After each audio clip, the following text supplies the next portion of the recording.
بسم الله الرحمن الرحيم. السلام عليكم ورحمة الله وبركاته. ازيكم يا شباب؟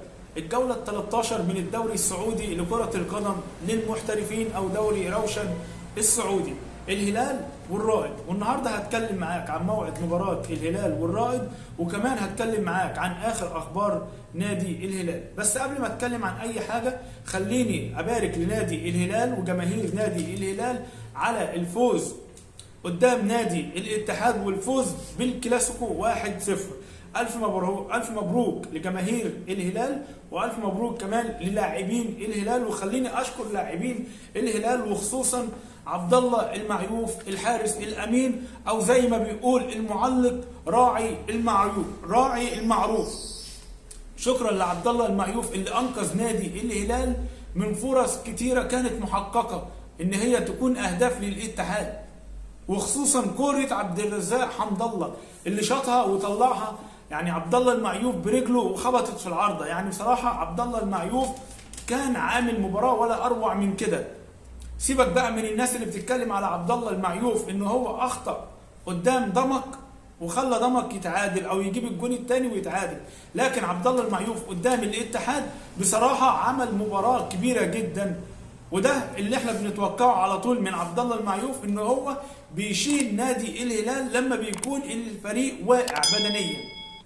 شكرا لعبد الله المعيوف، وشكرا لسعود عبد الحميد، وشكرا للموهبه ميشائيل دلجادو، اللعيب بصراحه المهاري جدا اللي بيقدر يعدي من واحد واثنين وبيصنع مع الهلال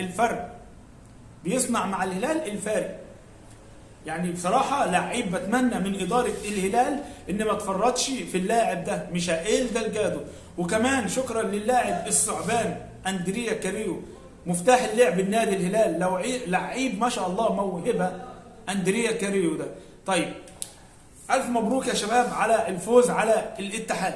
طيب خليني كمان أوجه رسالة للناس اللي هي كانت بتنتقد رامون دياز قبل الكلاسيكو، وكانت بتقول عليه انه هو مدرب فاشل، مدرب ضعيف الشخصية، مدرب ما عندهوش حلول فنية يقدمها لنادي الهلال. وهو ده اخره مع الهلال علشان يتعادل مباراتين مع النصر ومع ضمك، فابتدوا يهاجموه. لكن هم مش عارفين ان نادي الهلال، يعني لاعيبة الهلال واقعة بدنيا وفي غيابات.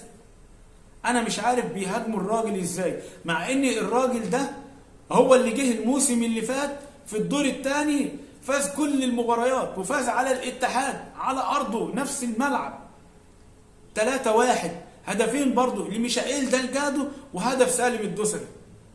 وقدر يعني رامون دياز ان هو ياخد الدوري اللي كان موجود يعتبر في ايد الاتحاد، يعني كان بنسبة 90% الاتحاد بطل للدوري، وقدر رامون دياز ان هو اللي يفوز بالدوري، بيفوز بكل المباريات. فالنهارده الناس دهيت بتشكك في قدرات المدرب ده، مع ان لما جه الموسم اللي فات قالوا عليه مدرب عالمي وقدر ياخد بطولة الدوري مع الهلال. يعني انا مش عارف بصراحة، يعني ربنا يهديهم، طيب تعالى بقى نتكلم عن موعد المباراة.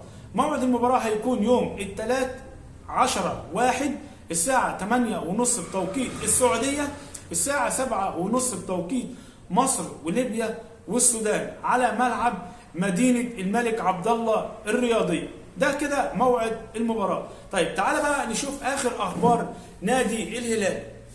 طيب أول خبر معايا هو غياب سالم الدوسري عن تدريبات نادي الهلال بسبب الإنفلونزا. يعني سالم الدوسري ما فيش يعني كلام نقوله، لعيب كبير وإن شاء الله بإذن الله ربنا يشفيه ويرجع احسن من الاول، لان سالم الدوسري زي ما شفناه المباريات اللي فاتت كان مستواه قليل جدا، فاحنا بنتمنى منه ان شاء الله ان هو يرجع لمستواه المعروف. سالم الدوسري التورنيدو، الخلاط بتاعه عايزينه يشتغل ان شاء الله في المباريات اللي جايه باذن الله. طيب تاني خبر معايا، وهو اعلن نادي الهلال عن اصابه اللاعب اوديون ايجالو بالعضله الخلفيه، واللاعب سيغيب عن الهلال لمده اسبوعين. طيب ادي كمان اوديون ايجالو، انا كنت لسه بكلمك دلوقتي بقول لك في اصابات كثيره في نادي الهلال، ادي كمان خد ادي سالم الدوسري وكمان اوديون ايجالو. يعني ربنا يشفيه كده. مستشفى الهلال عندنا كامله.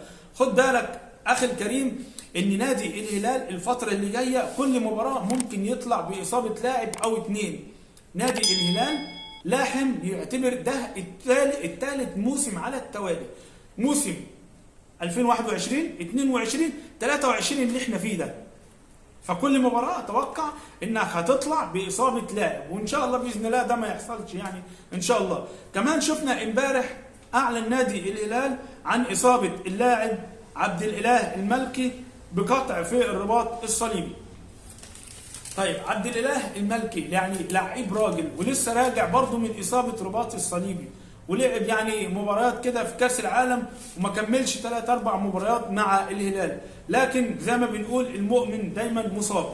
ربنا يشفيه يعني عبد الاله الملكي ويرجع احسن من الاول ان شاء الله. لعيب راجل، فيعني احنا بنقول له يعني ربنا يشفيك وترجع احسن من الاول، وزي ما انتم بتقولوا كده اهوت يعني اجر وعافيه ان شاء الله. يعني ربنا يشفيك يا عبد الاله الملكي.